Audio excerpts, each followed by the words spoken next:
रायगड महाराष्ट्रासह देश विदेशातील ताज्या बातम्या पाहण्यासाठी मॅक्स इंडिया लाईव्ह चॅनलला सबस्क्राईब करा आणि बेल आयकॉन दाबायला विसरू नका.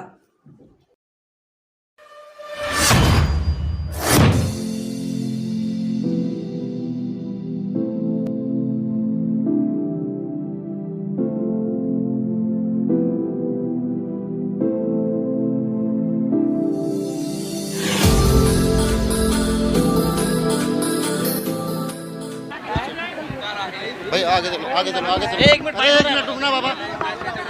दादा, असे खुंकार या सगळे आमचे जे ग्रेट आमचे जे छत्रपती शिवाजी महाराज असे खुंकार जे खुंकार म्हणताना आमच्या घरात आम्ही पालाला ठेवतो. समजून जा काय कोण खुंकार आहे आणि घरात काय पालते म्हणून. आणि ज्या पद्धतीने ते बोलतात आहे, एवढी मोठी डेअरिंग पाकिस्तानवर प्रेम करणारी जी MIM छोटे आणि बडे आहे, ते म्हणतात की मेरा छोटा तोप आहे. असे तोपला मी घराच्या बाहेर ना सजावटसाठी ठेवतो. असे तोपांना कोणी घाबरत नाही. आम्ही छत्रपती शिवाजी महाराजांच्या विचारावर चालणारे लोक. तुमच्यावरती हैदराबादमध्ये गुन्हा दाखल झालेला आहे. मला एक गोष्टी सांगा, मी म्हणून तर सांगताय की MIM आणि काँग्रेसचं रक्त एकच आहे, जे पाकिस्तानच्या इशाऱ्यावर चालणारे आहे. आणि म्हणून तिथे काँग्रेसची सरकार आहे. तुम्ही आमच्या महाराष्ट्रामध्ये काँग्रेससोबत जेव्हा उद्धव ठाकरेजी मुख्यमंत्री होते, सगळ्यांनी पाहिलंच की हनुमान चालीसा वाचन करण्यामध्ये 14 दिवस मला जेलात टाकलं होतं.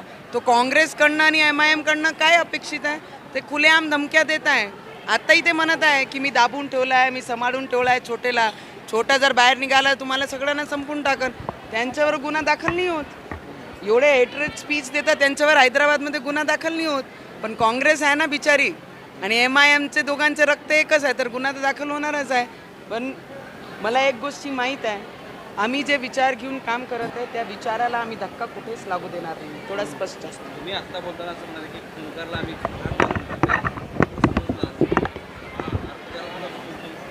मला वाटते की महाराष्ट्राची जनता आणि देशाची जनताला हे 100% माहीत आहे की घरात आपण काय पालन करतो म्हणून आणि कोण खुंकार असते घरात. जलील हे म्हटले की तुम्ही चीफ लेडी आहात, तुम्ही व्हायरस आहात, तिथं जाल तिथं तुम्ही वातावरण झालं. मला वाटते औरंगजेबची औलादकडनं हेच अपेक्षित आहे. छत्रपती शिवाजी महाराजांचं रक्त जेव्हा अंगात असते ना तेव्हा माहीत पडते. कारण की औरंगजेबची औलाद आहे, जे औरंगजेबच्या कबरावर येऊन चत्तर चढवण्याचं काम करतो आहे. ज्यांनी छत्रपती संभाजी महाराजांचे डोळेपर्यंत दुखवले होते, काढून फेकले होते, त्या महाराजांना मानणारे आम्ही लोकांनी त्यांचे विचार आमच्या मनात आहे.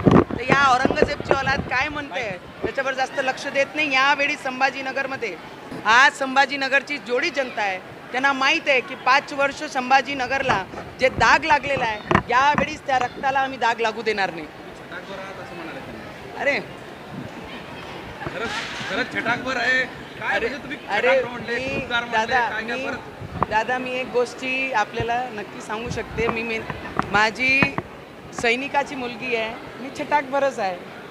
कारण माझी सैनिकाची मुलगी, माझी सैनिक जेव्हा बॉर्डरवर देशाकरिता जे लढत आहे त्यांचे परिवार छटाकभरच असते आणि त्या परिवाराची मुलगी आहे मी. हे पिक्चर नाही आणि तुम्ही शूटिंग सारखं करता. मी छटाकभर आहात आणि तुम्ही 100% आहे.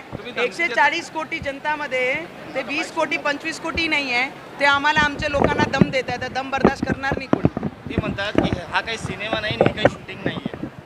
मी लीडर म्हणून माझ्या क्षेत्राला रिप्रेझेंट करत आहे आणि महाराष्ट्राची एक मुलगी म्हणून या महाराष्ट्रामध्ये छत्रपती शिवाजी महाराजांचे विचार घेऊन पार्लमेंट रिप्रेझेंट केला आहे. तर मला वाटते जे बोलणारे आहेत ते सगळे औरंगजेबची औलाद आहे. एक शेवटचा प्रश्न की हैदराबादच्या गुन्ह्यावर तुमचं पुढचं पाऊल काय असेल?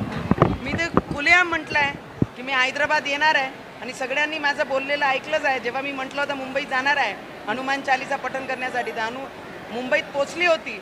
आणि त्याच बरोबरीने यावेळीच मी म्हटलं आहे की हैदराबाद में आने वाली हूँ, जिसमें दम होगा वो रोक के दिखाएगा. हैदराबाद जाणार आहे मी. हा इशारा देत आहे त्या दोघांना? माझा इशारा समजा की जय समजाचे ते समजा. मातोश्री समोर ठिय्या मांडला होता. हैदराबादला पाकिस्तान नाही होऊ देणार आहे आम्ही. हैदराबादचं पाकिस्तान होऊ देणार नाही. आमच्या देशाचं कोणताही अंग पाकिस्तानमध्ये त्यांना मिसळू देणार नाही आहे. घरासमोर अरे कुठेही समजा, हैदराबाद म्हणजे हैदराबाद. ओके चलो.